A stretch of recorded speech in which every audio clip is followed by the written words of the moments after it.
Greatest humorist in American history and Missouri treasure, Mark Twain, is one of the few people in history who was lucky or unlucky enough to comment on newspaper reports of his own death. In 1897, an English journalist from the New York Journal contacted Twain to inquire whether the rumors that he was already dead were indeed true. Twain was undecided whether to be more amused or annoyed, but he wrote a response which made it into an article that ran June 2nd, 1897. He said, "Reports of my death have been greatly exaggerated." I think he would have made a fantastic real estate developer, because you have to have a sense of humor when you hear sometimes grossly inaccurate or sensational or inflammatory comments about yourself or projects. This project has faced some of the same. But saying yes is my approach to life. Working day and night to avoid failure, surrounding myself with a small but fiercely loyal team of the smartest people that believe passionately in my vision are also willing to work day and night to make it happen. Then ignore all the naysayers. We push through every obstacle and we fight every minute of every day with a sense of urgency. I'm also an avid reader of biographies, and this one here has become a great inspiration for this project and my life. Success is Never Final is the title of the book, the biography of Bill Marriott. It tells the remarkable story of a man who had the vision to create a multi-billion-dollar hotel empire, never forgetting to understand the power of giving, and he lived the creed that hard work will pay off, but success is never final. And what an incredible mantra for our development team. To the Marriott team here today, hearing your yes on this project was one of the first signs that we were on the right path. Serendipitously, Fred and I signed our franchise agreement with them on March 27th, 2023, which is my birthday. But probably the greatest sign was hearing from you the story of the first Marriott, the Twin Bridges Motor Hotel, later known as the Twin Bridges Marriott, that opened in January 1957. That 370-room property in Arlington, Virginia, established Marriott in the hotel business. And with the success of the first hotel, Marriott opened a second property in 1959 called the Key Bridge Motor Hotel, which was later known as the Key Bridge Marriott in Rosslyn, Virginia. Both of these hotels, the first and second Marriotts ever, were next to a bridge on a body of water. Learning that this was a deliberate strategy for Mr. Marriott gave us all chills. Knowing that the Marriott Resort and Conference Center, Lake of the Ozarks, would be built next to a bridge on a body of water. Tourism is the second largest driver of the economy in the state of Missouri. And the Lake of the Ozarks, Lieutenant Governor Kehoe tells me to say that, but he says if anybody ever challenges it, just say I learned it from him.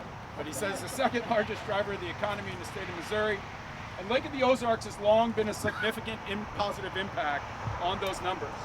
But the lake area has not fully benefited as much as other regional tourism locations from full-time, year-round employment and sales tax generation. Those statistics change today. Let me give you some new statistics. $420 million in development costs, over $100 million in new public infrastructure, supporting over 1,000 construction jobs, including over $150 million in skilled labor, that will produce over $100 million in new annual sales tax driving revenue, over 350 jobs producing over $20 million in local annual payroll that will in turn spend in the community and other local businesses. And over 600,000 visitors a year will come to this overall development. Today is a great day for Osage Beach. Today is a great day for Camden County. It's a great day for the Lake of the Ozarks, and it's a great day for the state of Missouri. Today marks the beginning, and there's still a lot of work to do. It will not be easy, but we will do it together. The vision of this development is where moments become memories, and it will become a true world-class, family-focused entertainment venue. There are two key macro trends occurring in travel and leisure right now that this will benefit from. Multi-generational travel from multiple locations and the blending of business and leisure travel. To date, we've had over 25 conferences already secure space at our hotel that doesn't open until the fall of 26. That represents over 15,000 room nights have already been secured at the hotel. Oasis at Lakeport will position Osage Beach, Camden County, Lake of the Ozarks, and the state of Missouri for decades to capitalize on these trends.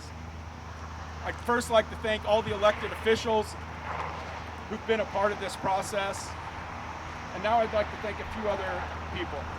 At Tegethoff Development, one of our core values is together we accomplish more. We use the acronym TRAM to talk about that.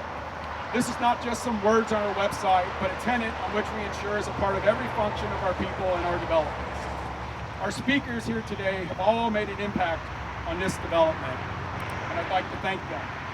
Specifically, I'd like to thank Mayor Harmonson, who did listen to our vision. He helped educate us on what the city needed and educate others to get this to where we are today. We would not be here with everybody who spoke today. So thank you for the leadership and for pushing Osage Beach, the Lake of the Ozarks, and the state of Missouri forward, Mayor.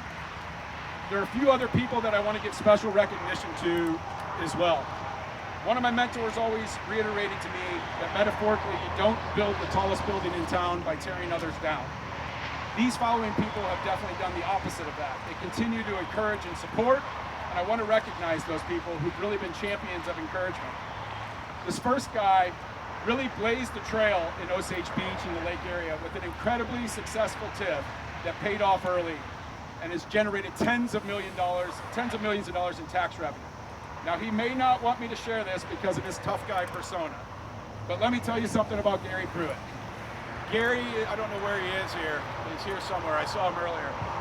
Very seldomly has a week or a month gone by that I do not get a phone call or a text message from Gary Pruitt to just offer kind words, words of encouragement, strategy, support, or just say, tell me whatever you need me to do to help you out.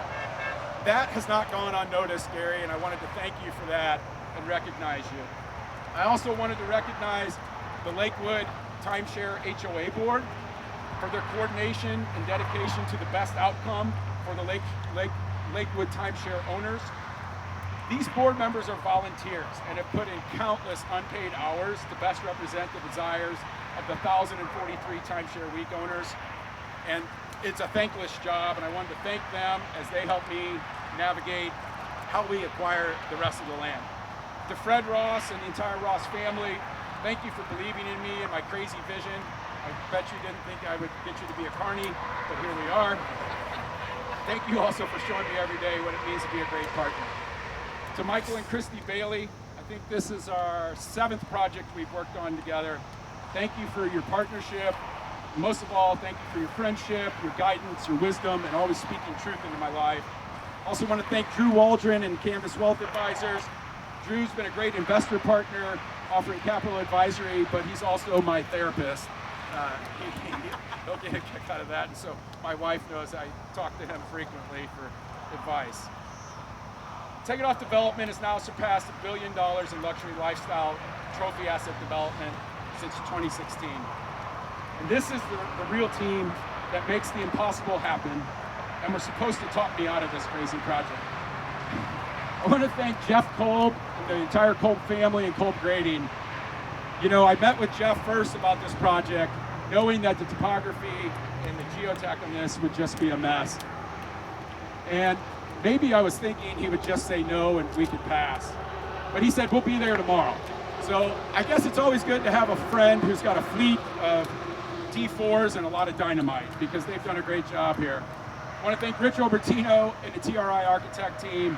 You know, Rich always has a steady hand that miraculously somehow translates my crazy ideas to paper. I want to thank Bob Brinkman and the Brinkman Constructors team. Bob Brinkman has been the single greatest positive influence in my development career and on my life, and I wouldn't be here today if it wasn't for him. My first major development is because of him. That's why we continue to leverage our relationship with Brinkman Construction. I want to thank the entire Tegethoff development team, and most of all, I want to thank my wife. So, as a lot of you know, I met my wife 9 years ago tomorrow at the Lake of the Ozarks. So 9 years ago today, I just acted like a carny after meeting her. But none of this would be possible or probably necessary if I wouldn't have met Anna. But she is the true definition of together we accomplish more. I wouldn't be able to do any of this without her incredible support and guidance. So thank you, Anna. Now to finish, back to the Tegethoff development core value of together we accomplish more. The Oasis at Lakeport, a Marriott Resort and Conference Center. I want to review the impact of this development and let some of these numbers sink in for you guys. Like I said, $420 million in development costs, $100 million in public infrastructure, over 1,000 construction jobs, $150 million in skilled labor, producing over $100 million in new annual revenue for sales tax, over 350 full-time jobs, producing $20 million in local annual payroll, 600,000 visitors to the development each year.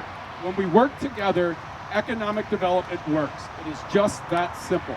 It is not easy, and it's often misunderstood, but it works. Without this development, there would only be $1 million in total taxes paid over the next 23 years. With this development, there will be $25 million in real estate taxes alone received by the taxing districts over the next 23 years. Without this development, there would be $0 in sales tax generation from the site over the next 23 years. And with this development, there will be $45 million received by the taxing districts in 23 years. Without this development, $0 in hotel taxes. With this development, there would be $0 in personal property taxes. With this development, there will be $20 million in property taxes received by the taxing districts over 23 years. Camden County goes from receiving $40,000 over 23 years to receiving $20 million over 23 years. Osage Beach Fire Department goes from receiving $200,000 over 23 years to receiving $26 million over 23 years. The Camdenton School District goes from receiving $700,000 over 23 years in total taxes to receiving $23 million over 23 years. Without this development, there would be $1 million in total tax generation over the site for the next 23 years, less than $50,000 per year. In total, there will be $115 million in total new tax generation over 23 years from this development. $5 million per year on average. Last page. Yeah, that deserves a round of applause. That's 100 times multiplier on taxes received by the taxing district. That's on the amount received. What does that mean? It means better roads and bridges, better libraries, more money for senior citizens, more money for the developmentally disabled, more money for the fire district, more money for the school districts to invest in children and teachers, more money for the county, more money for the city, more money for the state. That, my friends, is the definition of TWAM. Together we accomplish more.